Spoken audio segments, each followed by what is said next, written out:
بسم اللہ الرحمن الرحیم الحمد للہ رب العالمین والصلاة والسلام علی اشرف الانبیاء والمرسلین اما بعد فاعوذ باللہ من الشیطان الرجیم بسم اللہ الرحمن الرحیم باب فضل الفقر عن سهل بن سعد الساعدي رضي الله عنه أنه قال مر رجل على رسول الله صلى الله عليه وسلم فقال لرجل عنده جالس ما رأيك في هذا؟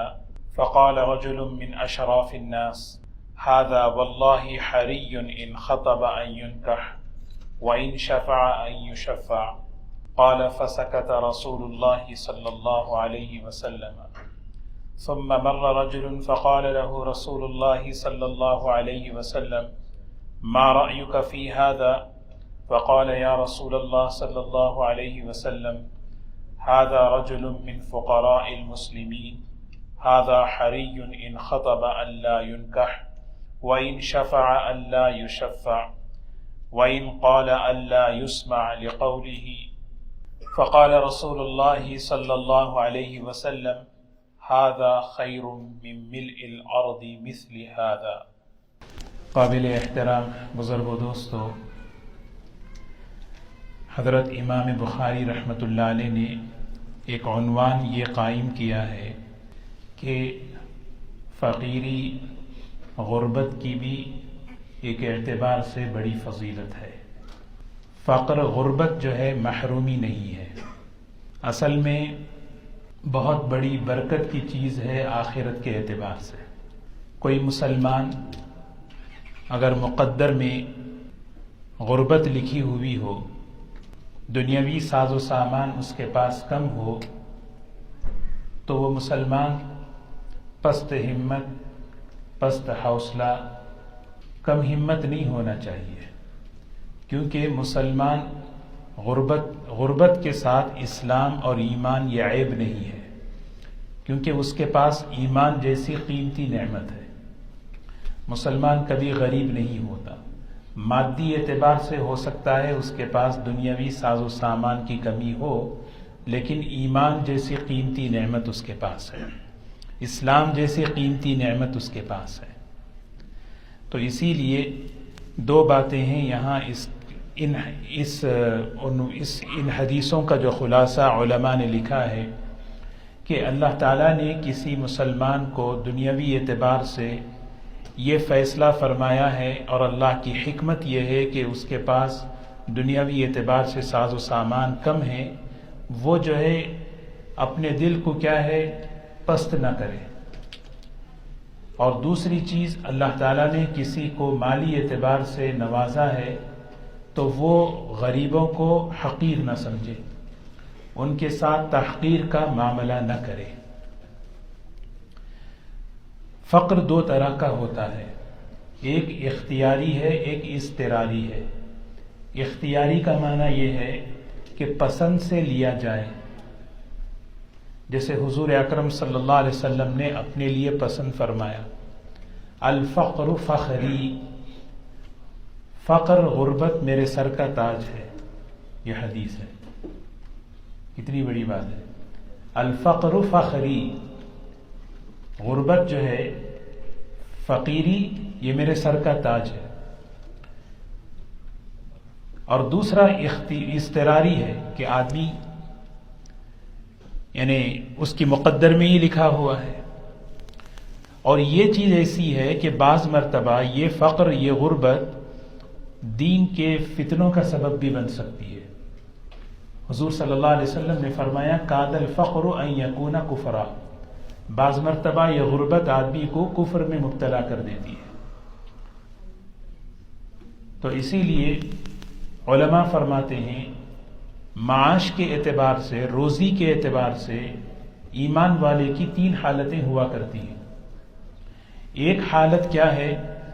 غربت ہے، فقر ہے، لیکن وہ غربت صبر کے ساتھ، تقوی کے ساتھ، توکل کے ساتھ. اور یہ حضور صلی اللہ علیہ وسلم کا عمل تھا. اور اکثر صحابہ غربت مع الفقر، غربت مع الصبر تھے. صحابہ اکثر جو ہے نا غریب تھے، لیکن ان کے ساتھ صبر تھا، ان کے ساتھ توکل تھا. دوسری حالت ایمان والوں کی یہ ہوتی ہے کہ مالداری شکر کے ساتھ ہوتی ہے. مال ہوتا ہے لیکن کیا ہے اس کے ساتھ؟ شکر، جس کو حدیث میں غنی شاکر کہا گیا، شکر گزار مالدار. یہ افضل ہے کس سے؟ صبر کرنے والے روزے دار سے. ایک آدمی روزہ رکھ رہا ہے، صبر کر رہا ہے، اس سے بہتر وہ مالدار افضل ہے. کون سا مالدار؟ جس کو مال کی نعمت ملی، وہ مال اسے نافرمانی کی طرف، غرور کی طرف، تکبر کی طرف نہیں لے گیا، شکر کی طرف لے گیا، مالی حقوق ادا کر رہا ہے، اللہ کے راستے میں خرچ کر رہا ہے. یہ حالت بھی بہت اچھی ہے. اور تیسری جو حالت ہے نا، وہ حالت وہ ہے جس کی حضور صلی اللہ علیہ وسلم نے اپنے خاندان والوں کے لیے دعا فرمائی. وہ ہے کفاف، قوت. اب آگے حدیث میں وہ دعا آتی ہے، اللہم اجعل، اے اللہ میرے گھر والوں کو بقدر کفاف روزی عطا فرما. بقدر کفاف کا مطلب کیا ہے؟ اپنی ضرورتوں میں کسی کا محتاج نہ پڑ، بس مال آتا رہے، ضرورتیں پوری ہوتی رہے، دنیا کی زندگی گزر جائے اور آخرت میں چلے جائیں. یہ حالت کیوں بہتر ہے؟ یہ حالت اس لیے بہتر ہے کہ غربت کے فتنے سے اور مالداری کے فتنے سے حفاظت ہوتی ہے. کیونکہ غربت میں بھی فتنہ ہے، کفر تک جانے کا اندیشہ ہے، اور مالداری کے فتنے اور بڑے خطرناک ہیں، عجب میں، غرور میں، گھمنڈ میں، ظلم میں مبتلا ہو جائے. تو یہ دو فتنوں سے بچنے کے لیے یہ حالت بہتر ہے، اے اللہ بقدر کفایت روزی دے دے. اور یہ حضور صلی اللہ علیہ وسلم اپنے خاندان والوں کے لیے مانگا کرتے تھے. تو یہ تین حالتیں ہیں. تو یہاں حضرت امام بخاری رحمۃ اللہ علیہ یہ عنوان قائم فرما رہے ہیں کہ غربت کو محرومی نہ سمجھو. اگر کسی کو اللہ تعالیٰ نے اپنی حکمت سے یہ فیصلہ فرمایا ہے دنیاوی اعتبار سے وہ خستہ حال ہے، وہ اپنا دل چھوٹا نہ کرے. اصل مایا تو اندر کی ہے، اصل دولت تو اندر کی ہے، ایمان ہے، تقوی ہے، صبر ہے، آخرت ہے. وہ اللہ کے پاس اس کا بہت بڑا مقام ہے. اور یہ واقعہ بیان فرما رہے ہیں کہ حضرت سہل بن سعد ساعدی رضی اللہ تعالیٰ عنہ فرماتے ہیں کہ ہم لوگ حضور اکرم صلی اللہ علیہ وسلم کے ساتھ بیٹھے ہوئے تھے. ایک شخص سامنے سے گزرے تو حضور صلی اللہ علیہ وسلم نے پوچھا اپنے ساتھیوں سے، ما رأیک فی ھذا، کیا رائے ہے آپ کی ان کے بارے میں، کیا خیال ہے آپ کا ان کے بارے میں؟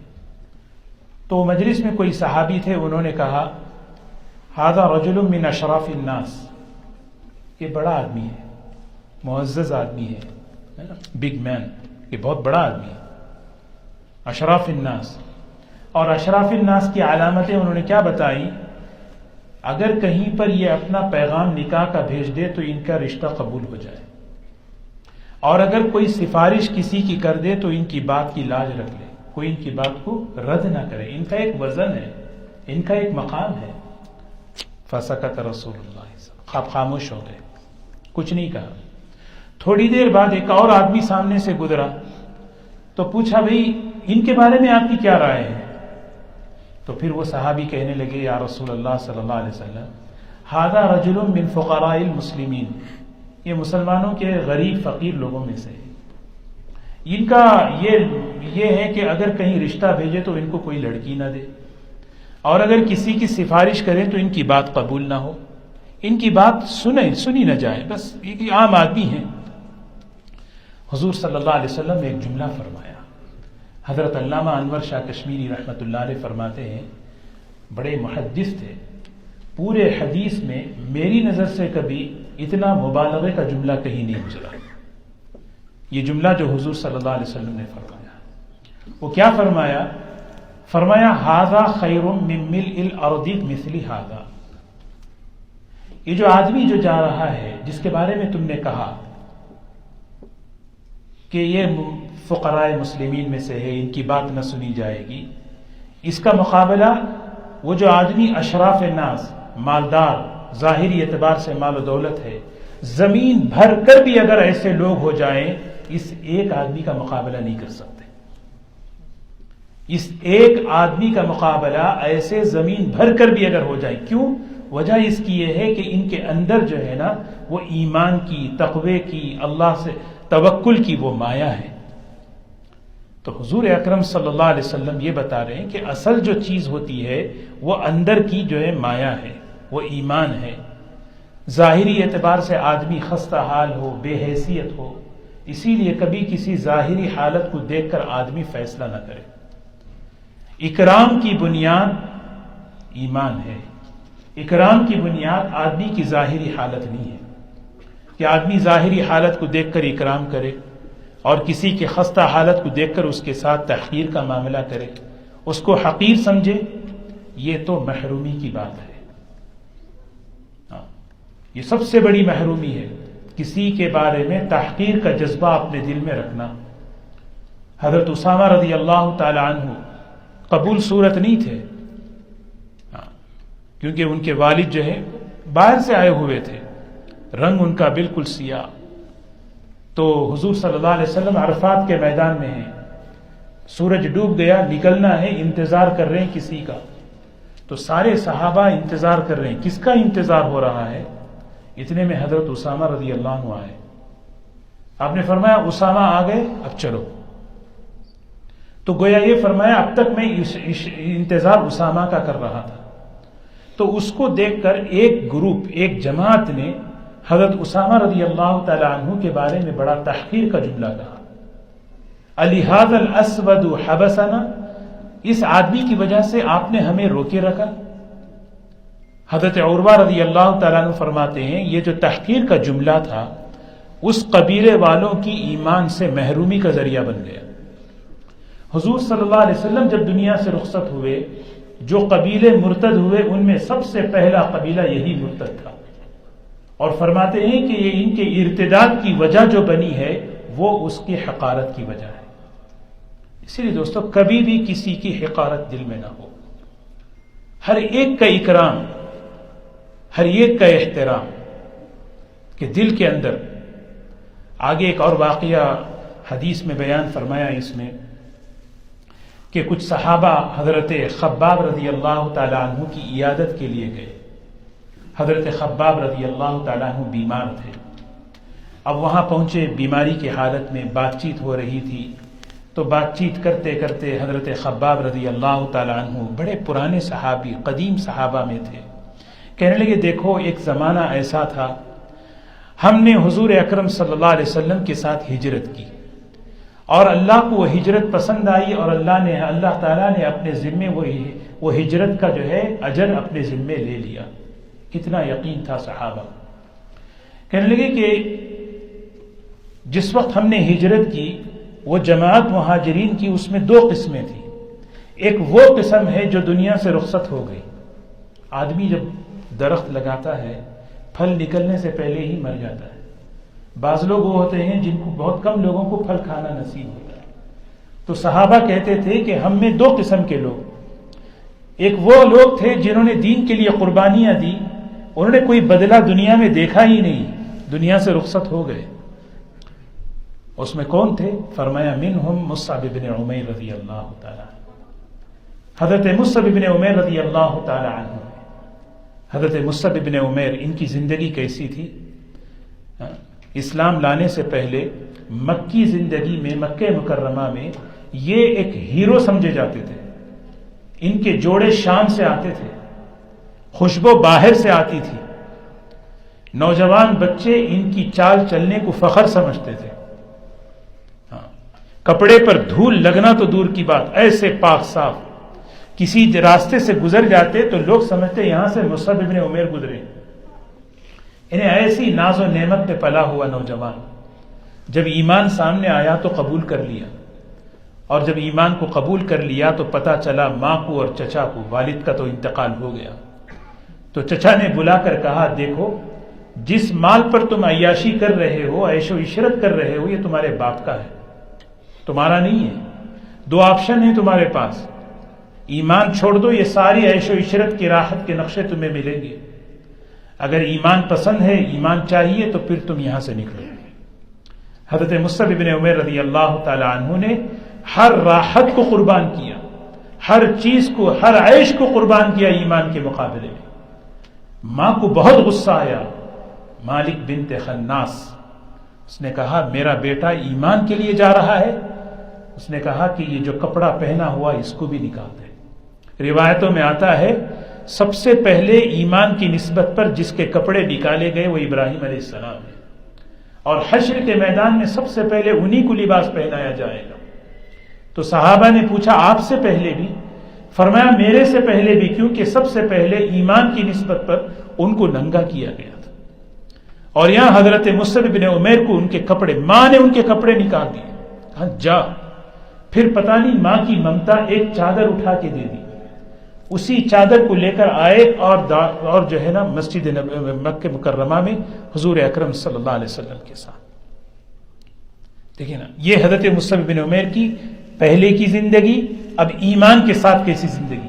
یہاں تک کہ جب مدینے والے آئے اور آ کر انہوں نے کہا کہ ہمیں کوئی ایسا آدمی دیجئے جو ہمیں اسلام سکھائے، تو حضور صلی اللہ علیہ وسلم نے مصعب بن عمیر رضی اللہ عنہ کو بھیجا. کتنا بڑا مقام ہے مصعب بن عمیر کا. سارا اسلام دنیا میں جو پھیلا وہ مدینے سے پھیلا، اور مدینے میں جو اسلام آیا اللہ نے حضرت مصعب بن عمیر رضی اللہ عنہ کے ذریعے لایا. حضور اکرم صلی اللہ علیہ وسلم ایک مرتبہ مصعب بن عمیر کو دیکھا، آنکھوں میں آنسو آ گئے کہ یہ نوجوان جس کے کپڑے پہ دھول تک نہیں لگتی تھی، خوشبو سے معطر رہتا تھا، یہ نوجوان آج اس کے جسم پر صرف ایک چادر رہ گئی ہے. آپ کی آنکھوں میں آنسو آ گئے. یہاں تک کہ جب غزوہ احد آیا تو جھنڈا حضرت مصعب بن عمیر کے حوالے کیا گیا، آپ ہیں اس جھنڈے کو سنبھالیں گے. اور اس غزوے میں حضرت مصعب بن عمیر شہید ہو گئے. حضور اکرم صلی اللہ علیہ وسلم فرمایا کرتے تھے من اراد ان ينظر بنور الایمان فلینظر بمصعب بن عمیر. جو شخص اپنے آنکھوں کو ایمان کے نور سے منور کرنا چاہے مصعب بن عمیر کو دیکھو، دیکھ کر ایمان تازہ ہو جائے. حضور اکرم صلی اللہ علیہ وسلم ان کی میت پر پہنچے. احد میں 70 صحابہ شہید ہیں. ایک قبر میں 2 صحابہ کو دفن کیا جا رہا ہے. حضرت حمزہ اور حضرت مصعب بن عمیر رضی اللہ عنہ کو ایک قبر میں دفن کیا. دفن سے پہلے کفن کی تیاری کی گئی. ترکے میں صرف ایک چادر، صرف ایک چادر. دوستو یہ ہے امام بخاری رحمۃ اللہ علیہ یہاں یہ واقعہ کیوں نقل کر رہے ہیں کہ آدمی ظاہری حالت کو دیکھ کر فیصلہ نہ کرے، اندر کی وہ مایا دیکھے کہ اندر دنیا سے انسان کیا لے جا رہا ہے. دنیا، حضرت مصعب بن عمیر دنیا سے جا رہے ہیں اور ان کے ترکے میں ایک چادر ہے، اور اس چادر کے اتنی چھوٹی چادر کہ ان کو جب کفن پہنایا جا رہا ہے سر کی طرف جو ہے باندھا جا رہا ہے تو پیر کھل گئے، پیر کی طرف کھینچ رہے ہیں تو سر کھل گیا. حضور صلی اللہ علیہ وسلم نے فرمایا سر کی طرف باندھ دو، پیر کے پاس وہاں پر ازخر کے پتوں کو لپیٹ دو. یہ ہے حضرت خباب اپنے دوستوں سے واقعہ نقل کر رہے ہیں. یہ تو چلے گئے، ہم لوگ تو فتوحات کے پھل کھا رہے ہیں. یہ وہ لوگ ہیں جنہوں نے اسلام کے لیے قربانیاں دی، غربت کے ساتھ زندگی گزار دی اور دنیا سے چلے گئے. کفن تک ان کے پاس صحیح میسر نہیں تھا، لیکن کیا ہے ان کے ساتھ؟ ان کے پاس اندر کی مایا تھی، ان کے پاس اندر کی مایا. تو وہی فرمایا کہ حضرت مصعب بن عمیر رضی اللہ تعالی عنہ دنیا سے اس حال میں گئے کہ ان کے پاس کفن کا کپڑا بھی میسر نہیں تھا، لیکن اندر کیا چیز لے کر گئے؟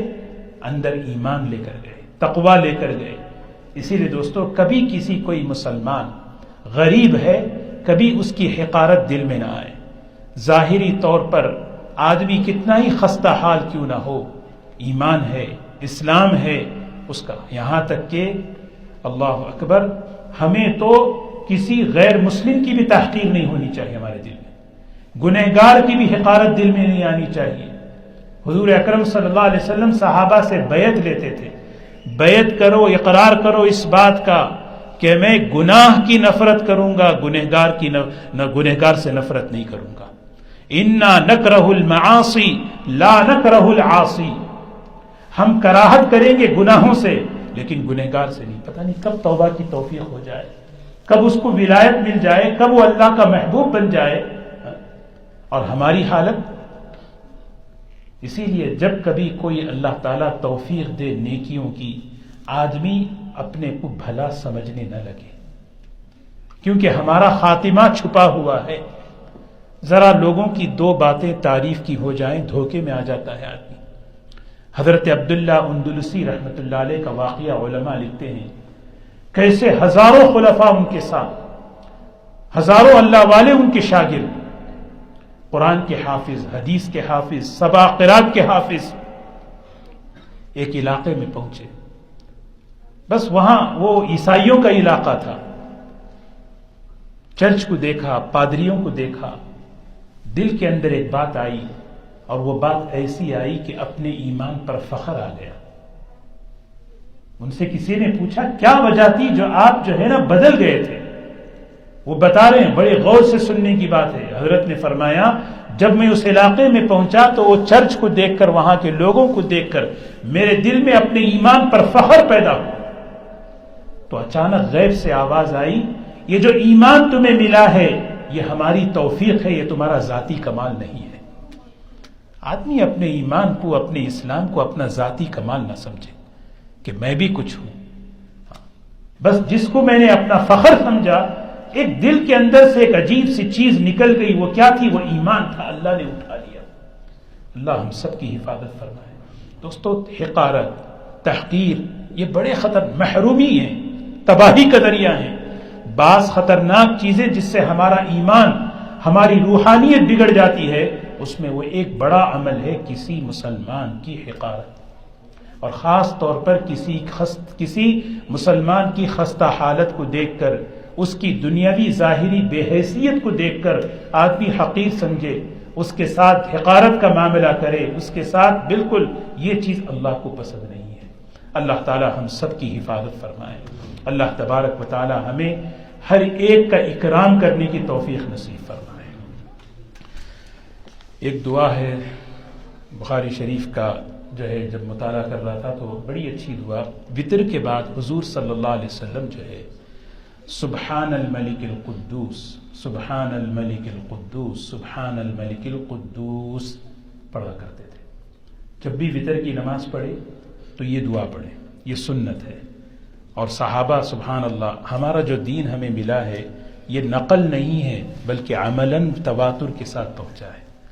تو صحابہ کہتے تھے حضور صلی اللہ علیہ وسلم سبحان الملک القدوس، سبحان الملک القدوس، سبحان الملک القدوس، آخری مرتبہ دال کو اسٹرچ کرنا، کھینچتے تھے.